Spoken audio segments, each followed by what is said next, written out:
안녕하세요. 에스더입니다. 3월 달에 통독을 시작했는데 벌써 신명기네요.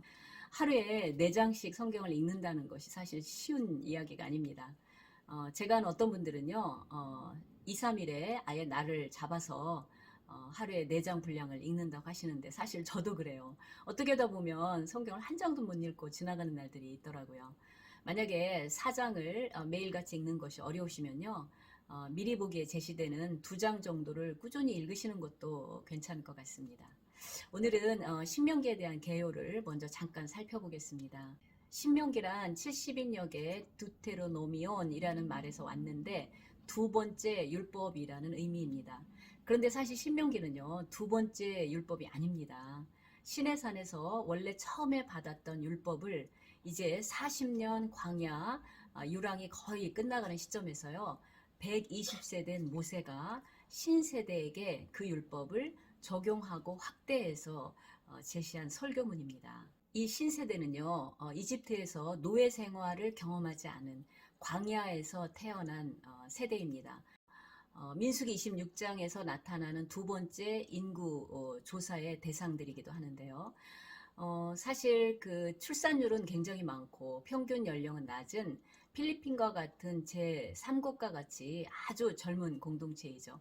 우리나라 현재 구성비하고는 많이 다른 것 같습니다. 이 광야의 신세대는요, 자신의 부모들이 자연사가 아니라 죄로 말미암아 죽어가는 것을 보면서 자라야 하는 시대였죠.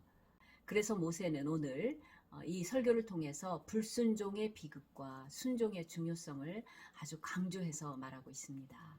네, 모세는 신명기에서요, 이스라엘의 과거, 현재, 미래를 말하고 있습니다. 과거는 실패한 이스라엘의 역사에 대해, 그리고 현재는 이스라엘이 성별해야 될 것과 이제 곧 들어가서 차지하게 될 약속의 땅에 대한 것을 말합니다. 그리고 미래는 이스라엘의 새로운 지도자에 대해서 말합니다. 신명기에서 예수 그리스도에 대해서 가장 생생하게 말하고 있는 것은 내 하나님 여호와께서 너희 가운데 내 형제 중에서 너를 위하여 나와 같은 선지자 하나를 일으키시리니 너희는 그의 말을 들을지니라 입니다. 신명기는 다음과 같이 세 부분으로 또 구분이 됩니다. 오늘 저희가 묵상할 부분은요, 첫 번째 설교에 해당하는 1장과 2장이 되겠습니다. 이스라엘은요, 출애굽 후에 한 2년 정도 됐을 즈음에 가데스 바네아에 도착을 합니다.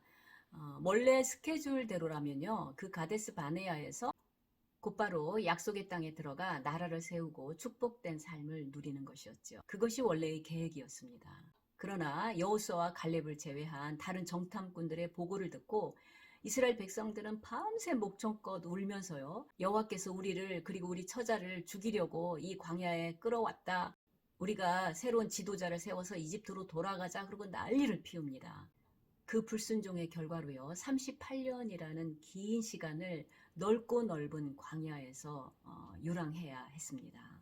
그러니까 이 긴 시간은요, 여호수아와 갈렙을 제외하고는요, 첫 세대가 다 죽기까지 필요한 시간이었던 것입니다. 그런데요, 여기에서 놀라운 사실이 있더라고요. 저도 이번에 준비하면서 알게 된 건데요. 에서나 그리고 모압, 암몬은 이스라엘의 형제 족속들이 아닙니까? 이스라엘이 이렇게 수십 년을 광야에서 뱅뱅 돌면서 고생하는 동안요, 이 사람들은요, 오래전에 나라를 세우고 안정된 삶을 살고 있었다는 것입니다. 더 놀라운 것은요, 그들이 쫓아낸 그들의 대적의 정체성이에요. 그들이 누군지 아십니까? 바로 가데스 바네아에서 이스라엘 백성들이 야, 우리가 보기에도 우리는 저 거인들에 비하면 메뚜기 같다라고 말한 바로 그 아낙 자손과 같은 르바임 사람들입니다. 르바임이란 뜻은요, 거인이라는 뜻입니다. 그러니까 이스라엘 백성들은 도저히 이길 수 없다고 한 그 르바임, 그 아낙 자손들을요, 하나님께서 그들을 도우셔서 그들을 쫓아낼 수 있었고 자신의 나라를 세울 수 있었다라는 것입니다. 그러니까 모압이나 암몬 사람들도 당연히 이 거인 족속들을 쫓아낼 수가 없었지만요, 하나님께서 도와주셨다는 겁니다. 만약 어떤 엄마가요, 이웃 아이에게는 너무나 잘해주고 자기 아이는 말을 듣지 않는다고 아주 냉정하면 그 아이가 어떻게 느끼겠습니까? 물론 적절한 비유는 아니겠지만요, 모세는 지금 불순종으로 인해서 지난 40년 동안 처참하게 죽어가야 했던 이스라엘과 언약 백성이 아니면서도 복을 받은 에서, 모압, 암몬을 의도적으로 강하게 대조하고 있는 것입니다. 에서는 아브라함의 자녀이고요. 그리고 모압과 암몬의 아버지는 롯 아닙니까? 그 롯은 아브라함의 조카예요. 그러니까 아브라함 때문에 이 언약에 속하지 않은 사람들까지도 복을 누린 거예요. 거기다 대고 하나님의 놀라운 섭리가 있습니다. 나중에 다윗의 할머니가 된 이방 여인 롯이요, 바로 모압 여인이 아닙니까? 이스라엘이 가데스 바네아에 이르렀을 때 물론 굉장히 무섭고 두려웠겠지요. 워낙 상대가 뭐 거인들이고 그 성은 엄청났으니까요. 그럼에도 불구하고 하나님을 의지하고 하나님께 순종했더라면 지난 40여 년의 그러한 그 고통과 그 끔찍한 시간들은 없고 대신에 얼마나 많은 복을 더 많이 누렸겠습니까? 이러한 모세의 설교를 듣고 있는 이 젊은 신세대의 마음이 어떠했을까요? 자기들은 끊임없이 죽어나가는 조부모, 부모, 삼촌, 이모의 시신들을 매장했던 사람들입니다.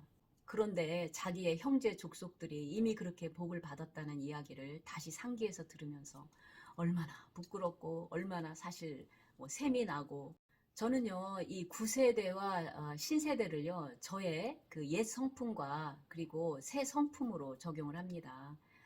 죄성에 지배받는 내 옛 성품이 좀 더 일찍, 좀 더 많이 죽었더라면 내가 좀 덜 부끄럽고 덜 세민하고 덜 후회스럽지 않을까?